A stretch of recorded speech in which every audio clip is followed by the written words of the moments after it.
Okay guys, Assalamualaikum. So terima kasih sekali lagi kerana sudi menonton video-video aku dekat dalam YouTube channel aku. So hari ni special guest, gila-gila punya special guest, sahabat aku Sally Maisa daripada Johor. Baru saja berumur 26 tahun. Beliau adalah seorang perunding hartanah muda, wanita yang dah berpengalaman 5 tahun dalam industri. Actually lebih lama daripada aku ni. Kira dia senior dan dia otai lah kalau compare dengan aku. So, welcome Sally. Okay, hi Afif. Hi. Thank you sebab invite. Hi Sally. I daripada Johor and then I daripada One Dream Legacy. So, here we go. Let's start.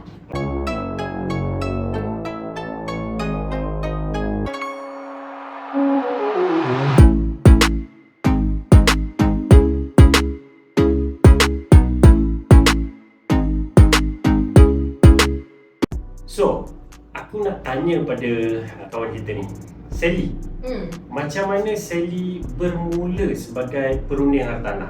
Okay, soalan ni soalan yang sebenarnya soalan dia simple, tapi kita nak ingat balik dalam masa 5 tahun tu. Ingat balik sebab itu bermula daripada tahun 2018 saya bermula. Sebenarnya dulu saya adalah seorang cikgu tadika. Tapi as you guys know, gaji cikgu tadika adalah antara gaji yang boleh dikatakan rendah dekat Malaysia. You guys bayangkan dengan hanya berbekalkan RM500 sebulan dan saya tak ada kereta dan saya tak pernah bawa kereta. Macam mana saya nak survive dan nak bagi duit dekat mak bapak saya dengan RM500? Setiap bulan saya tengok dalam akaun saya tinggal RM30 saja. So dari situlah bermula detiknya saya nak mengubah hidup saya daripada biasa kepada luar biasa. So dari situlah yang saya start untuk saya scroll Facebook. Sebab masa tu tak silap saya zaman bisnes online baru bermula. Time tu 2018 tu maksudnya tengah dalam keadaan rancak lah kan. Saya rasa kan macam saya tengok orang pakai The Fire, orang pakai Mercedes. Saya macam tertanya macam mana dia orang buat. And then yang membuatkan saya kuat lagi untuk meneruskan dalam bidang hartanah ni adalah salah satu influencer adalah abang saudara saya. Beliau dah bermula setahun awal dan dia cerita kat saya, tahu tak dia buat property dan gaji dia dalam masa sebulan RM18,000. So saya macam impressed, saya macam wow, banyak je. Macam tu lah saya bermulanya career saya sebagai ejen hartanah. Kalau dengar tu, aku rasa macam impian tu. Kalau kita nak mulakan apa-apa sahaja, sama ada perniagaan, pekerjaan, and of course nak dapat gaji 5 angka ni satu impian. Aku percaya impian semua orang. Dan Alhamdulillah Sally dia dah buat keputusan 5 tahun dulu, lebih awal daripada rata-rata kawan-kawan yang aku kenal lah. So dia dah involve lebih awal. Cuma nak tahu, dalam sepanjang 5 tahun jadi perunding hartanah ni, yes, kita bermula dengan dengar gaji gempak dan sebagainya kan, macam best kan. Mesti ada momen-momen yang tak best lah. So apa momen yang tak best Sally pernah lalui sepanjang 5 tahun dalam kerjaya sebagai perunding hartanah? Actually memang saya rasa dia lebih kepada pahit daripada manis sebenarnya.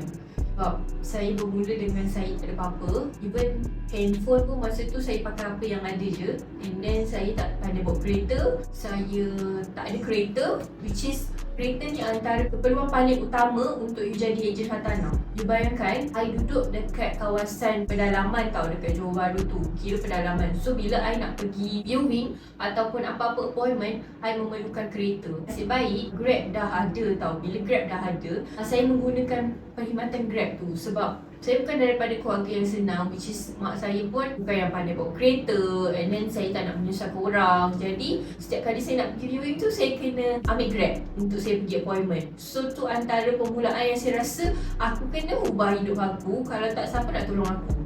Sebab you bayangkan, saya bermula dengan RM1,000 yang saya ada untuk dalam saving tu.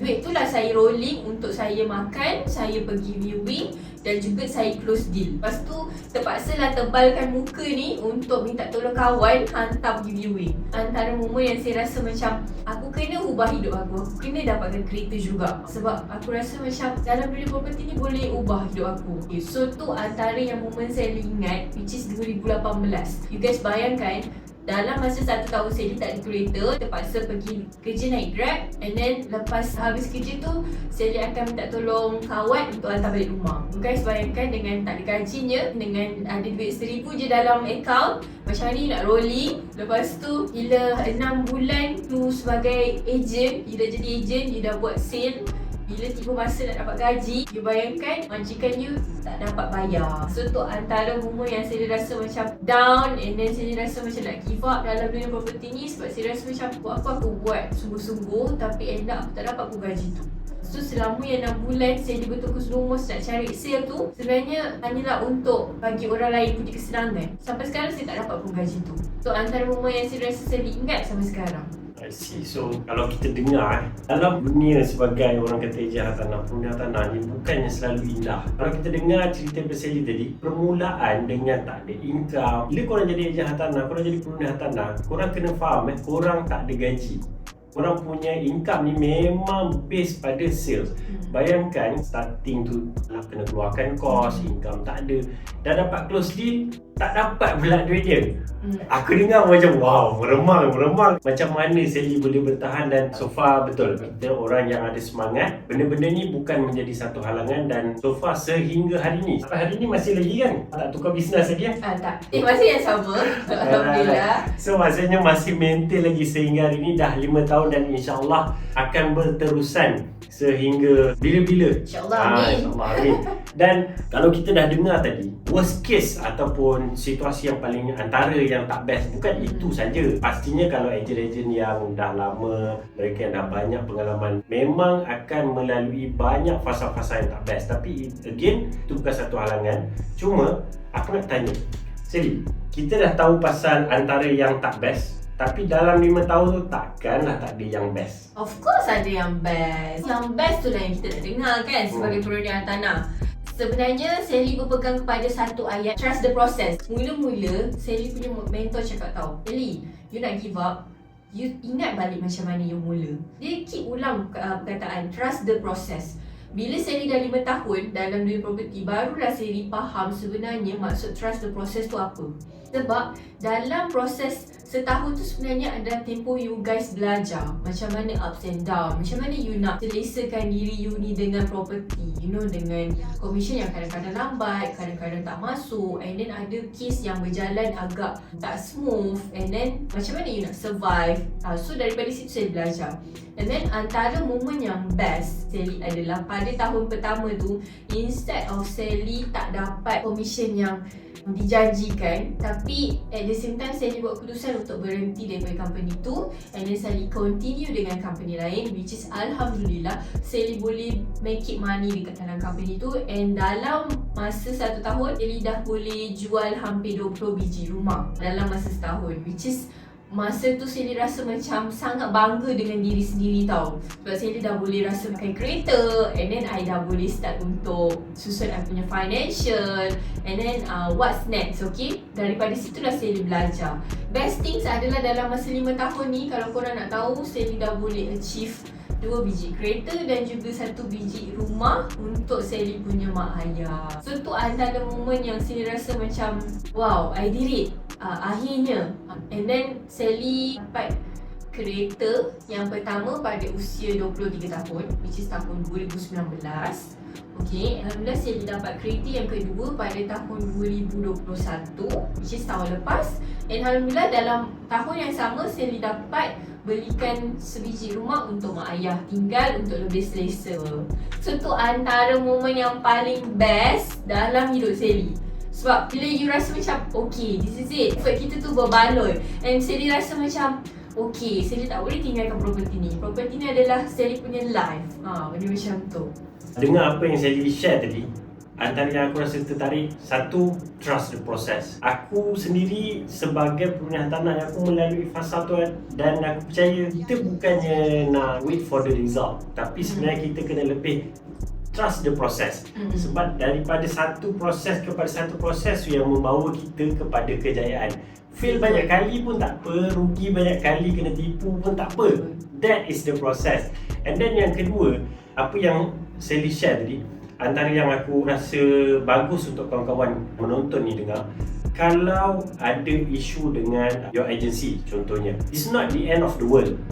Korang boleh cari agensi lain yang mana korang boleh tengok latar belakang dia, korang boleh tengok track record, tengok macam mana ejen-ejen di bawah agensi tersebut, diorang okey tak, diorang happy tak. So kalau diorang okey dan diorang happy, korang bolehlah cuba kan. So jangan takut kalau dapat agensi tak okey dan sebagainya. It's not the end of the world. Korang boleh keep on searching for ada agensi yang mungkin boleh ataupun mungkin sesuai dengan korang. Dan of course kalau kita dengar dengan pencapaian Sally, dengan ujian pada awal-awal tu, akhirnya dapat memiliki hartanah sendiri, membeli kereta sendiri. Cuma satu, ejen selalu advice, kalau tak adalah ejen selalu advice, tapi orang semua assume jangan beli kereta banyak-banyak, beli rumah beli banyak-banyak, kereta fokus pada rumah, lebih pada rumah je. So betul. Apa pendapat Sally? Okay, at first kan macam masa saya start untuk saya dah start frequently dapat commission and so on kan, saya start terfikir untuk invest dulu rumah tau. Tapi it depends pada you sebenarnya. Kalau you rasa macam you dah sedia untuk invest, you boleh pilih untuk invest. Tapi at the same time, kalau you rasa masa tu you tak ada kereta, okay, and then you ada rumah, you belilah kereta. Macam mana you nak teruskan you punya kerjaya as friend kalau you tak ada kereta? Takkanlah sampai bila you nak naik Grab, betul tak?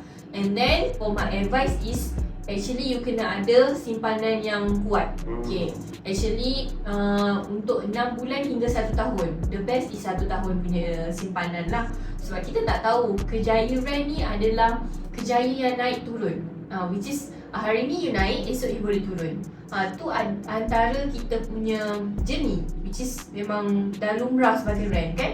So jadi sebelum you nak beli kereta tu, actually you dah kena ada 6 bulan saving dan juga 1 tahun saving. Itu dah kukuh dah kiranya. So saya advise untuk dapatkan kereta yang you mampu beli. Sebulan kali dengan setahun, itu adalah kemampuan you untuk membeli kereta tersebut. So bila you dah beli kereta, you dah boleh survive, you dah boleh buat sale, barulah you boleh beli rumah impian you. Daripada situlah kita tengok kita punya financial punya profile. Daripada situ you dah boleh bayar setiap bulan, you bayar UC Kris you pun jaga daripada kereta tersebut kan. So daripada situlah I think like the best way untuk you invest more dalam property. Okay, so that's my best advice. And then another thing is, saya nak ingatkan kepada rent semua, jangan give up, and then you kena invest more dekat you punya marketing. Sebab kadang bila rent ni dia dah dapat duit, dah dapat commission, dia lupa yang dia sebenarnya kena invest dekat marketing dia. Jadi benda tu yang banyak rent give up, sebab dia bila dah dapat commission, dia tak invest kat marketing. Dia pergi invest dekat benda lain pula. So dia punya kerjaya tu macam mana tu dia nak teruskan tu. Yang saya boleh bagi advice daripada saya punya pengalaman sendiri. Experience. My experience pun, dan saya pun dah melalui benda tu. Cuma betul, kita kena faham sebenarnya bukan semua orang kena beli rumah, dan bukan semua orang kena beli kereta. Tapi kita beli ikut keperluan, bukan kehendak. So kalaulah korang sebagai ejen hartanah, sebagai pengguna hartanah, starting nak buat job as a property agent ni, tapi kereta pun tak ada, so boleh go for, carilah kereta. Mungkin ikut kemampuan dulu. Macam aku sendiri, aku beli kereta Viva cash 4,500 je waktu tu. Asalkan boleh bergerak. And then bila ada kemampuan, bila ada lebihan, yang mana macam saya share tadi, korang dah ada saving setahun, korang boleh upgrade your car. Benda tu tak salah untuk korang nak upgrade. And then bila dah rasa sesuai, masa yang tepat untuk membeli rumah, yes, beli rumah. Itu antara advice yang kita boleh berikan, tak semesti pada pengguna tanah, tapi kepada orang luar juga. Jangan risau dan jangan tengok orang lain, orang ni tukar kereta, orang ni beli rumah. Kita jangan fikir orang, kita fikir diri kita dulu. Okey, rasanya ini antara yang last. Apa advice Sally untuk mereka yang berminat nak jadi perundingan tanah? Sebab kita tengok sekarang dah macam ramai ni orang yang berminat nak jadi perundingan tanah. So apa advice Sally untuk mereka yang betul-betul fresh ni nak masuk ke dunia perejenan hartanah? Okay, so my advice is, first thing first, you kena ada effort. you kena ada effort, and then you kena rajin, then you kena bersungguh-sungguh, you kena motivation, you kena ada semangat kumpulan yang you rasa macam aku nak berjaya benda tu. Sebenarnya actually nak kekalkan kita punya momentum ni memang agak susah kan Afif kan. Tapi at the same time you kena circle, you kena jaga you punya circle. Okay, dengan siapa you kawan hari ni akan menentukan dengan kat mana you akan datang. So dari situ saya advise untuk yang berminat untuk jadi rank, saya alu-alukan, okay, jadi kena ada knowledge. Okay, and yang kedua, you kena follow your leader. Kalau leader you cakap buat marketing A, you buat marketing A. Sebab kita kena follow orang yang dah ada result. Okay, yang ketiga, you kena rajin buat marketing. Actually, kalau you beginner and you freshie, you kena iklan 10 kali sehari untuk you dapat sale dalam masa sebulan. Itu tips yang Sally dah share. Untuk yang beginner kena 10 kali satu hari iklan. 10 kali satu hari iklan. So korang, okay guys, mungkin untuk sesi kali ni kita tak panjang, tapi kalau korang ada apa-apa korang nak tanya kepada Sally contohnya, dan korang berminat nak menjadi pengguna hartanah, nak join tim Sally, ataupun korang nak jual, nak beli, nak sewa hartanah korang boleh dapatkan khidmat Sally yang mana base dia dekat Johor. Dia fokus dia ataupun master area dia dekat Johor. Of course dia handle juga di luar kawasan, tapi dia punya, orang kata, kawasan utama dia lah, itu dia punya teritori dekat sekitar Johor. So kalau korang berminat, aku ada sharekan detail untuk korang contact Sally dekat description. Korang boleh go to the description and then click pautan-pautan yang aku share lah. So insyaAllah kalau korang berminat dan korang nak dengar lagi celoteh daripada Sally, korang nak tanya soalan-soalan pedas, korang nak tanya soalan-soalan yang padu, yang susah, korang boleh komen dan aku akan tunjuk kat Sally. Sally, ni ramai orang komen, ada lagi ni. So aku akan jemput Sally datang ke sini daripada Johor untuk buat in future punya session. InsyaAllah guys, terima kasih kerana menonton dan jangan lupa subscribe and like. Assalamualaikum.